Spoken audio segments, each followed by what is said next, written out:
उस्मानाबाद जिल्ह्याला चांगल्या पद्धतीनं माहीत असल्यामुळे आत्ताच वेळेवर जागे होऊन मागण्या मान्य करावून दिलासा द्यावा आणि सर्व भागाला सुरळीत वीज पुरवठा करून लोकांची अवहेलना थांबवावी अशी मी या प्रसंगी विनंती करतो। त्यानंतर अगोदरच आपण बघतो की 41-42 तापमान शहरामध्ये आहे आणि त्याच्यामध्ये वेळोवेळी लाईट घालवली जाते, म्हणजे लोकांना घर रस्त्यावर पण थांबता येत नाही आणि लाईट गेल्यामुळे घरामध्ये पण बसता येत नाही। या लोडशेडिंगचा इतका लोकांना पण वैताग आलाय आणि या सरकारचा खंतून कारभार आहे, कुठलंही नियोजन नाही। या फडणवीस सरकारला दुरुस्ती केलं गेलं नाही आणि शेतकरी राजा आज विजय वाचून आपलं पीक करण्याला त्याला बघू वाटत नाही, म्हणून आज शिवसेना पक्षाच्या वतीनं या ठिकाणी रास्ता रोको आंदोलन करण्यात आलेलं आहे। या ठिकाणी एमएससीबीचे एसी साहेब जो कोणी त्यांचा सक्षम अधिकारी असेल या ठिकाणी त्याने यावं आणि आम्हाला त्यांनी टाइम बॉन्ड द्यावा की 8 दिवसामध्ये या धाराशिव जिल्ह्याचा वीज पुरवठा सुरळीत करून शेतकऱ्यांना दिलासा द्यावा व शेतकऱ्यांचं जे कर्मलेलं पीक आहे, झालेलं पीक आहे ते कुठेतरी त्याला भरपाई द्यावी यासाठी शिवसेना पक्षाच्या वतीने या ठिकाणी रास्ता रोको आंदोलन करण्यात आलं आहे।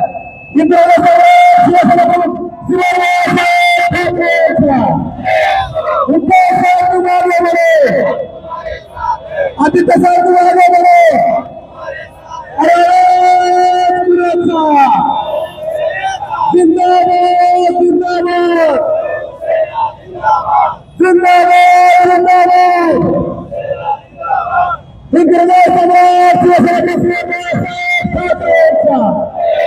छत्रपती शिवाजी महाराज की अरे मोदी सरकारचं करायचं काय, अरे मोदी सरकारचं करायचं काय, शेतकरी विरोधी फडणवीस सरकारचा, शेतकरी विरोधी फडणवीस सरकारचा, अरे फडणवीस सरकारचं करायचं काय, शेतकऱ्याला सुरळीत वीज पुरवठा देणाऱ्या सरकारचा, शेतकऱ्याला सुरळीत वीज पुरवठा देणाऱ्या सरकारचा वर्षाबंदीची योजना करा, रविवारीची योजना करा, म्हणजे आपल्याला कळेल की शेतकरी राजा कसं जगत असेल, सर्वसामान्य माणसं कसं जगत असतील, शेतकरी आपलं पीक कसं वाढवत असेल, कसं सांभाळत असेल हे आपल्याला कळू द्या। आपल्या वर्षाबंदीची खरं तर योजना व्हायला पाहिजे, म्हणजे राज्यातला शेतकरी राजा सर्वसामान्य जनता वीज नसल्याने काय करते, कसं जगते हे आपल्याला कळेल। यानंतर या तालुक्याचे तालुका प्रमुख सन्मान्य जिल्हा परिषद सदस्य तात्पुरते सर विनंती करतो। इतका डेंजर आहे, रात्री 11:30 ला लाईट येते आणि 5:30 ला लाईट जाती, 11:30 ते 5:30 या वेळेमध्ये त्या शेतकऱ्यानं जीव हातावर घेऊन असल्या उष्णतेमध्ये शेतामध्ये नाग विंचू या सगळ्या हिंसक प्राण्याचा सामना पूर्ण केल्यानंतर त्यांना वेदना करण्यास ही जनता रस्त्यावर कशी वर बोलते आहे। फक्त 1 तास आपल्या ऑफिसची लाईट बंद केल्यानंतर तुम्ही तिथे बसा, त्यानंतर आपल्याला जाणवेल या जनतेचे हाल काय आहेत। फक्त निवडणुकीपुरतं जनतेला मतदार राजा म्हणायचे आणि निकाल लागला की आपण राजापेक्षा जास्त विधान करून जगायचं, हे शिवसेना कधीही सहन करणार नाही, हा आपल्याला गंभीर इशारा देतो। आणि यानंतर आम्ही शिवसेना स्टाईल आंदोलन करू आणि त्यानंतर आपल्याला बैठक घडी करू, एवढ्याच्या निमित्तानं सांगतो जनतेला त्रास न देता आम्ही तात्काळ आपल्याला विनंती करतो की आमचं निवेदन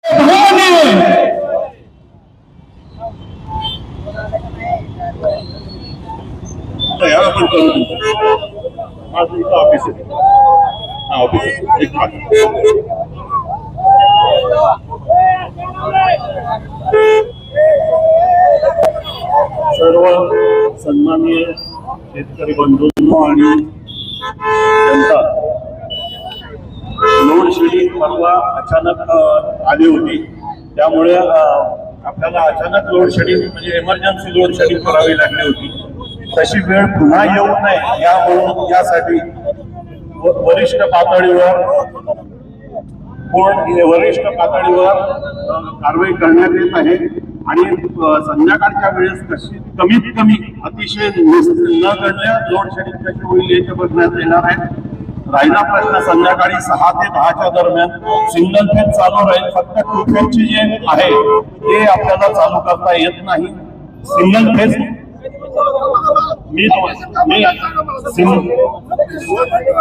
सिंगल फेज आपली 6 ते 10 चालू राहील आणि जे इमर्जन्सी लोड शेडिंग आली होती ती एकच दिवस होती आणि याच्या पुढे ती तशी राहणार नाही. यासाठी आपण पूर्ण तयारी करत आहोत आणि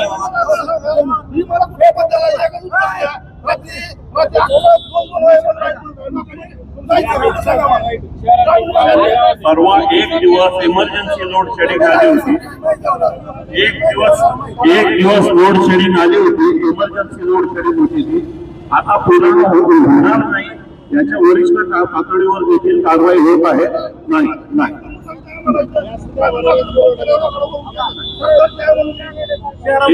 आणि सन्माननीय जनतेला मला विनंती आहे की आपण यावर बाहेर चर्चा ऑफिसवर चर्चा करू आणि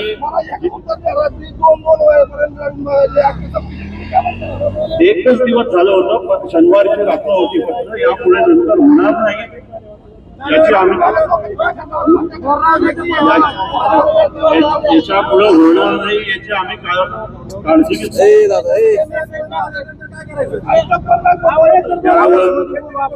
यावर आपण आणि आपण तिथं बाहेर चर्चा करू.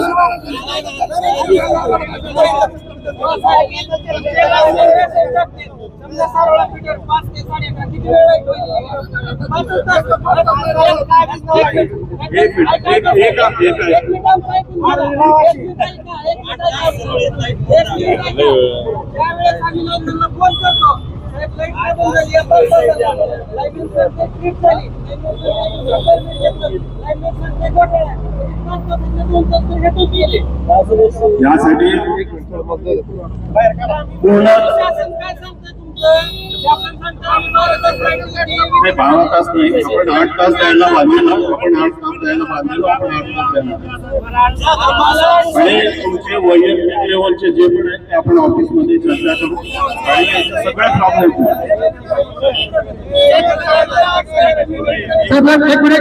साहेब आमचा वैयक्तिक लेवलचा काही प्रश्न नाही. हा विषय नाही. हा शेतकऱ्याचा विषय आहे. एक स्टार्टरजवळ माणूस बटन दाबायला असतो आणि एक कार्यावर असतोय. लाईट गेली आली 5 मिनिटांमध्ये 3दा लाईट जात असेल पण नेमकं शेतकरी केलं काय पाहिजे. तसं होणार नाही याची आम्ही काळजी घेतो आणि याच्यापुढे सुरळीत वीज पुरवठा राहील याची काळजी घेतो.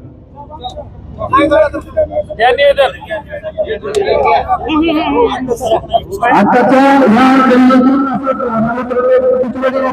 की 8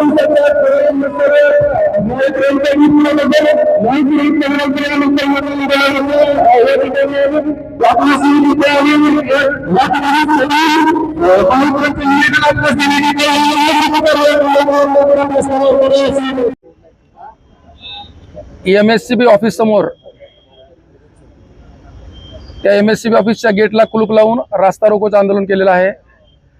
या राज्यातील जे शेतकऱ्याला बुलथापा देऊन सरकार सत्तेवर आलं त्या सरकारने सांगितलं होतं की आम्ही शेतकऱ्यांना दिवसा 12 तास लाईट देऊ. पण दिवसा 12 तास लाईट तर दिलीच नाही परंतु रात्रीच्या वेळेमध्ये फक्त 5 ते 6 तास लाईट. त्या 5 ते 6 तासामध्ये पण पूर्ण वेळ लाईट न देता कमीत कमी 5 ते 6 तासामध्ये 25 वेळेस लाईट जाते. एका कामासाठी एक माणूस मोटरीजवळ थांबावा लागतो स्टार्टर बटन दाबण्यासाठी आणि एक दारेवर थांबावा लागतो. आणि शेतकऱ्याला निवडणुकीपुरता शेतकरी राजा म्हणायचं आणि निवडणुकीचा निकाल झाल्यानंतर राजाच्या आविर्भावात स्वतः फिरायचं आणि त्या शेतकऱ्याची वाट लावून टाकायची, त्याला देशोधडीला लावून टाकायचं. रात्री 11:30 ते 5:30चा टायमिंग. जग सगळा देश झोपलेला असतो आणि त्यावेळेस त्या शेतकऱ्यानं अन्नदात्यानं कष्ट करण्यासाठी शेतात जायचं. हिंसक प्राणी नाग, विंचू, रानडुक्कर, लांडगे असतील तुमचे वेगवेगळे प्राण्यांचा सामना करून ते कष्ट करून पीक पिकवायचं. आणि त्या पिकाची जर अवस्था पाहिली या सरकारच्या धोरणामुळं 1 रुपयाला किलो 2 रुपयाला किलो कांदा विकतो. लोकांनी टरबूज केलं, 4-5 रुपयाला किलो टरबूज जातंय. सोयाबीन 5,000च्या पुढे भाव गेला नाही. प्रचंड कष्ट करून माल पिकवल्यानंतर त्या मालाची अवस्था ती, आणि रात्र वैराची करून कष्ट करायचं आणि मातीमोल भावानं पीक विकायचं, याची या सरकारला दखल घ्यावी वाटत नाही. त्यामुळं या सरकारच्या निषेधार्थ आणि शेतकऱ्याच्या स्मरणार्थ, शेतकऱ्याच्या अखंड सोबत राहणारा जो पक्ष आहे उद्धव बाळासाहेब ठाकरे, या पक्षाच्या वतीने आमचे नेते आदरणीय ओमदादा आणि कैलासदादा यांच्या मार्गदर्शनाखाली आम्ही आज हे आंदोलन केलेलं आहे. या अधिकाऱ्यांना इशारा दिला आहे की आपण जर ही सुरळीत 5 ते 7 दिवसामध्ये सुरळीत लाईट नाही दिली तर यानंतर याहीपेक्षा तीव्र आंदोलन करू. आम्ही आपणाला रस्त्यावर फिरू देणार नाही, याची नोंद घ्यावी, एवढं या निमित्ताने त्यांना सांगितलं आहे. शेतकऱ्यांना जे वेड्यात काढत आहे, आता उन्हाळ्याचे दिवस चालू झाले आहेत, शेतामध्ये पीक उभे आहेत, पण शेतकऱ्याला योग्य दाबाने 8 तास पण वीज भेटत नाहीये. इलेक्शनच्या टाइमला ह्यांनी 24 तास वीज द्यायचं आश्वासन दिलं, पूर्ण दिवसभर वीज द्यायचं आश्वासन दिलं, पण हे शेतकऱ्याला 8 तास पण वीज देऊ शकत नाहीत. आणि ग्रामीण भागात, गावामध्ये सकाळी 6 ते 8 आणि संध्याकाळी 6 ते 10 ती टोटल वीज बंद आहे. सबस्टेशन मधून वीज बंद केली जाते, वरून फोन केला तर सबस्टेशनला फॉल्ट आहे म्हणून सांगितलं जातो. ही अघोषित लोड शेडिंग जी चालू केली यांनी, वीज बंद करावी, यासाठी आज आम्ही लाडके आमदार कैलासदादा पाटील, ओमदादा राज निंबाळकर यांच्या मार्गदर्शनाखाली आज आंदोलन केलेलं आहे. जर यांनी लवकरात लवकर लाईट जर सुरळीत केली नाही व योग्य दाबाने 8 तास शेतकऱ्यांना लाईट उपलब्ध करून दिली नाही तर आम्ही पूर्ण जिल्ह्याभर आंदोलन करू. या सरकारी अधिकाऱ्यांना रस्त्यावर फिरू देणार नाही आणि मंत्र्यांना रस्त्यावर फिरू देणार नाही. जे शेतकरी आपला हाताच्या फोडासारखं आपलं पीक सांभाळतो, परंतु डोळ्यात देखत ते पीक करपून जात आहे, जळून जात आहे. पाणी मुबलक असताना फक्त वीज नसल्यामुळं शेतकऱ्यानं जगवलेलं पीक अक्षरशः या उन्हामुळं, या उष्णतेमुळे करपून जात आहे. तर आम्ही या ठिकाणी आज MSEBच्या सर्व अधिकाऱ्याला आम्ही ताकीद दिलेली आहे, 8 दिवसामध्ये जर तुम्ही सुरळीत वीज पुरवठा नाही केला, आम्ही त्यामध्ये सांगितलंय की फडणवीस सरकार म्हणते की मी शेतकऱ्यासाठी सरकार काम करतंय, परंतु शेतकरी विरोधी काम करणार हे सरकार आहे. वर्षा बंगल्यावर लोड शेडिंग चालू करावी, तसेच मलबार हिलची लोड शेडिंग चालू करावी. म्हणजे शेतकरी राजा कसा जगत असेल, तर हातावर सांभाळलेलं पीक त्याचं डोळ्यात करपून जातं, त्यावेळेस त्याला काय यातना होत असतील हे त्या नेते मंडळीला कळेल. म्हणून आम्ही सांगितलं की वर्षा बंगल्याची लोड शेडिंग चालू करावी, मलबार हिलची लोड शेडिंग चालू करावी, जेणेकरून यांना कळेल की शेतकरी कसा जगत असेल, सर्वसामान्य लोक कसं जगत असतील. या ठिकाणी 8 दिवसामध्ये जर सुरळीत वीज पुरवठा नाही केला तर आम्ही MSEBच्या ऑफिसमधील कुठल्याही कर्मचाऱ्याला काम करू देणार नाहीत. अगोदर शेतकऱ्याला सुरळीत वीज पुरवठा द्या, अन्यथा तुमच्या खुर्च्या खाली करा.